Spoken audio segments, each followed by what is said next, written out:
Whoa! Hey everyone, it's Ben Hardy here, and in today's going to be reviewing the Jaguar F-Type P450, aka the base model Jaguar F-Type. And we're going to find out if this is enough power or if you should go up to the R to be able to have the proper F-Type experience. Before we get into the video though, a huge shout out and thank you to the Jaguar here in Lehi, Utah for giving me some time with this F-Type. Something that I love about the Jaguar here in Lehi is they do not charge over MSRP on any of their product, whether it's a Jaguar product or the Land Rover product. So if you want a great deal on a new Jaguar or Land Rover, definitely contact them. Link to their inventory in the description down below. And then on a side note, if you want to save time and money the next time you purchase a car, link to my car buying guide in the description down below as well. Let's get into it.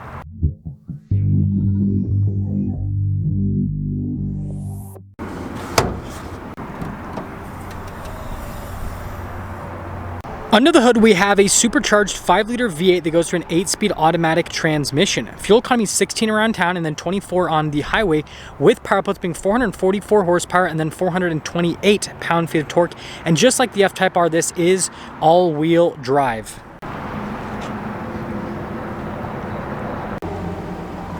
Now let's go to the front end of the F-Type P450. So just like the F-Type R, you still have the cool accent pieces here on the hood, and you still have a massive hood, which, by the way, is not necessarily the easiest to close because obviously it is not like a traditional hood. It's like a front, or it's a clamshell that kind of like pops forward basically.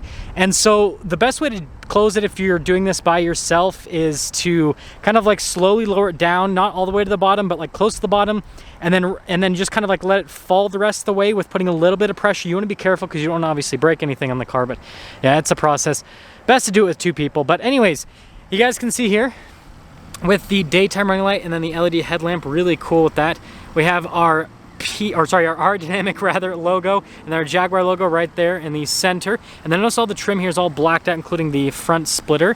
And you know, from a stylistic perspective, it looks just as good as the regular F-Type R. Coming around the side here, our tire and wheel setup is 255, 35, 20 in the front, and then 295, 30, 20 in the rear. And then you guys can see with the wheel design, it's all blacked out with the Jaguar logo there in the center portion. Then we have the red brake caliper that has, again, another Jaguar logo on it. And everything's like all blacked out on this car, which is pretty cool, as you can see with all the different elements. Also, massive front brake rotor. And if we take a few steps back, you can see it has this cool, sleek sports car appearance to it.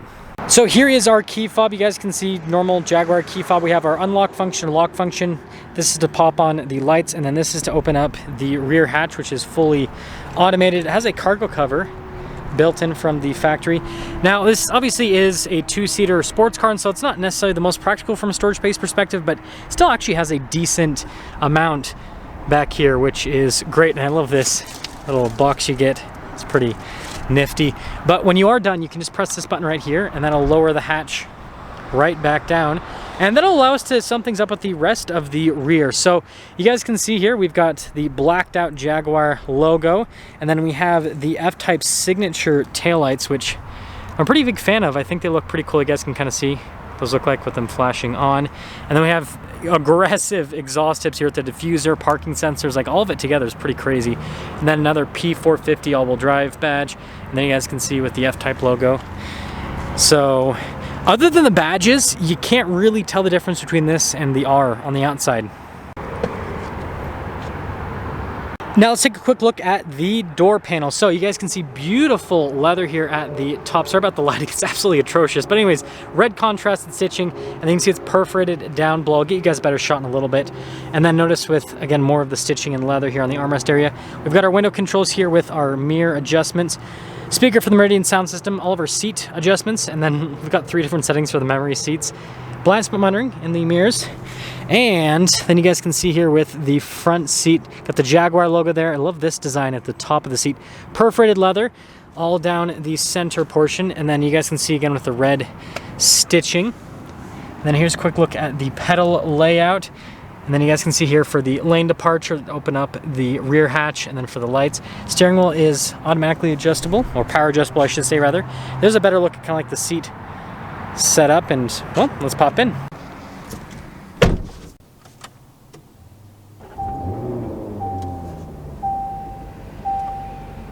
Now before we go over the steering wheel, I want to show you guys like the full view of the door panel so you guys can see it in all of its glory. So there's the passenger side. Then I guess here's the driver's side as well with all of the materials. Just a little bit of better lighting basically. But going over the steering wheel, we've got leather all around, and then also we got like this like marker place there at the top, but it's also black. Paddle shifters here for the 8-speed automatic on the back, and then we've got some controls for the center stack voice command controls as well. We've got our cruise control and then heated steering wheel button all on the steering wheel, and yeah, pretty normal Jaguar steering wheel. Turn signal light stock, windshield wiper stock, and there you go. So here is the center gauge cluster. So if I press the menu button, then it will pull up, well, the menus here. So you can see different bits of vehicle information, media information, stuff on the safety tech. You know, pretty standard setup overall. And I love how you've got like the nav screen there off to the side, and then obviously RPMs front and center. And so just a really cool center gauge cluster, and looks so much better compared to the previous generation. You of course have the fancy pop-out vent, so when you turn on the car, which fine, we'll just do it right here. Basically, you can see they go down. Well, that's turning off the car, and then turning it back on, they'll pop back up. Anyways, down below, we've got the infotainment screen, and you guys will see out of the corner the vents raising up. We've got the backup camera here, trajectory lines that do turn with the steering wheel, and resolution's pretty solid on the camera itself. Now, as for the rest of the infotainment screen, we've got a shortcut bar here at the bottom, and overall response time on the screen, really solid, actually. Now, I actually have to put it into dynamic, and then we can go to the dynamic information. You guys can see how everything is set up for your setup, and then the factory setup with the dynamic mode or program, as Jaguar and Land Rover likes to call it. But yeah, overall, good setup. We've got our analog controls here for the climate system, and these are the multi-function controls. So right now, you guys can see that it's controlling the temperature, but if I push it in, then I can adjust the seat. I've got the air-conditioned seat function on right now. And then we've got a bunch of cool toggle switches down below to control more functions with the climate system. And then we've got a good old 12 volts right there. Of course, our stop-start button. And then we have the shifter for the 8-speed automatic transmission. Pretty straightforward. Up for reverse, down for drive, over for the manual mode, and just press that and it'll pop back in. And then we've got some different drive modes we can go into. So you guys can see it pops up here. The camera will focus on it. So you've got like your rain, ice, and snow mode, and then you have your normal mode, and then you have the dynamic, which is like your sporty driving mode. So yeah, pretty much no in between with that. You've got a button here to raise the spoiler. We've got our auto stop start right next to that. This is to open up the valves for the exhaust, so it's a little bit more rambunctious. And then we've got our parking brake there, and then stability control. Got our cup holder set up, and then here's the center console with decent storage, USBs, 12 volt, all that fun stuff. And then we have a nice little cargo net there at the top. And then I love this for the glove box. And yeah, just material use and fit and finish inside here is amazing. And then we do have a glass roof, so it doesn't open, but I mean, it lets more light inside the cabin if you want to have the shade open. Just makes it feel a little bit more open. I said open like 50 times, but there's the top. So here's our window sticker for this 2023 F-Type P450. Now, first off, you guys can see the warranty, 5-year, 60,000 miles on that.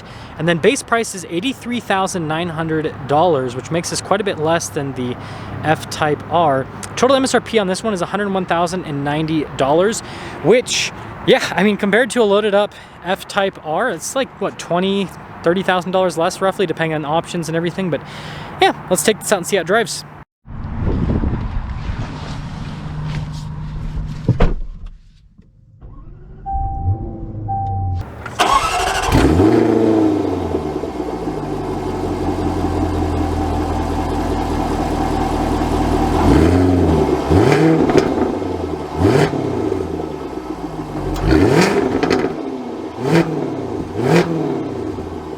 Let's talk about visibility before we set off. Here's visibility over the hood.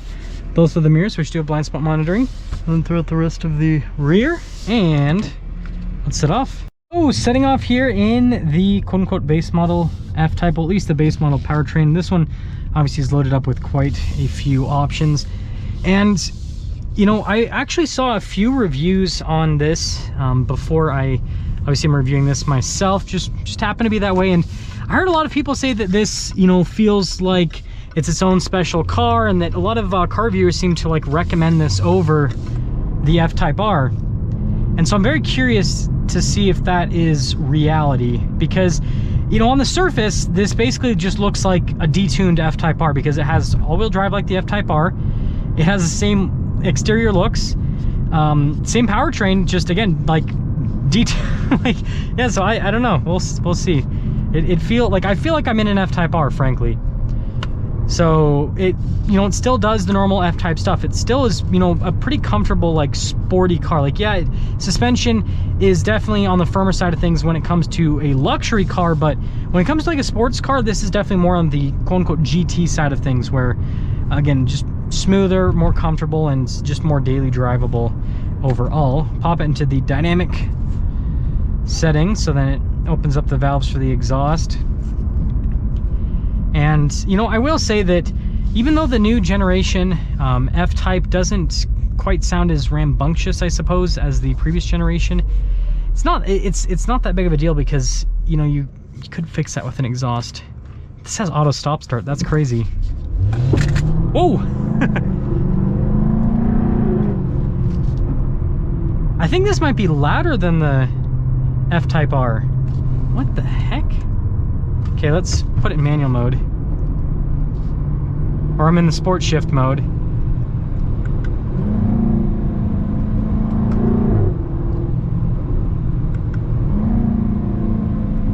I think it might be. Oh yeah. Okay, now I see what this is all about. I can't get it to do it though, again. But yeah, this does the this does popples like the old F-Type R used to do that the new F-Type doesn't. So maybe that's why all the car journalists are raving about this, is because you can still get this to do the popples. Pops and crackles, whatever you want to call it. I know I said popples. I didn't even think that's a word. But yeah, other than that, it definitely, it's not as quick as the F-Type R, so, and again, the power figures suggest that. But let's see if I can get it to do some more pops and overdrive. I know you have to kind of like feather the throttle a little. It's like a whole process. Kind of like feather the throttle a little bit. Oh yeah. Right on cue.